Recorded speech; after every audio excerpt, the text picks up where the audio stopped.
அனைவருக்கும் அன்பு வணக்கங்கள். இன்னைக்கு நம்ம பார்க்க போற 3 முக்கியமான முருகன் ஸ்தலங்கள்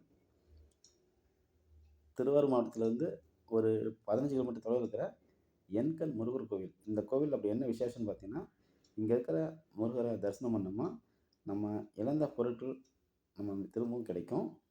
மற்றும் மிருகசீரிஷ நட்சத்திரக்காரர்கள் இந்த ஆலயத்தில ஒரு தடவை வணங்கிட்டு வந்தீங்கன்னா, உங்களோட பல தோஷங்களும் விலகி வாழ்க்கையில வெற்றிகள் உங்களுக்கு கிடைக்கும்.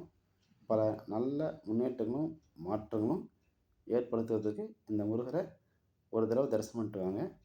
அதேபோல இந்த ஊருக்கு பக்கத்துல இருந்து திருக்கோலைங்கிற ஊருக்கு பக்கத்துல இருக்கிற 8 குடி முருகர் ஸ்தலம். இந்த ஸ்தலம் முருகர் பார்த்தீங்கன்னா, சத்ரு சம்ஹார ஸ்தலம்னு சொல்லுவோம். இந்த ஸ்தலத்துல இருக்கிற முருகர் பார்த்தீங்கன்னா, ரத்த ஓட்டத்தில் கூடிய முருகர் அப்படின்ற மாரி சொல்லுவாங்க. அதேபோல இந்த முருகருக்கு வேர்க்கும்னு சொல்லுவாங்க. இந்த முருகரையும் நீங்க வணங்குனீங்கன்னா, வாழ்வில் பல நல்ல மாற்றங்களும், பல வெற்றியும் கிடைக்கும். உங்களுடைய பல தோஷங்களெல்லாம் கலைஞ்சிரும். இதுக்கு பக்கத்துல சிக்கல்ங்கிற ஊர்ல இருக்கிற சிங்காரவேலர் தரிசனம் பண்ணணும். இந்த சிக்கல் சிங்காரவேலருக்கு தான் சக்தி தேவி அம்மா வந்து முருகர்ட்ட வேலை கொடுத்து சூரபத்மனை அழிக்க சொன்னாங்க.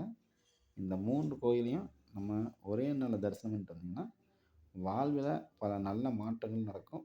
பல வெற்றிகள் கிடைக்கும். நன்றி, வணக்கம். ரமேஷ் ஆறுமுகம்.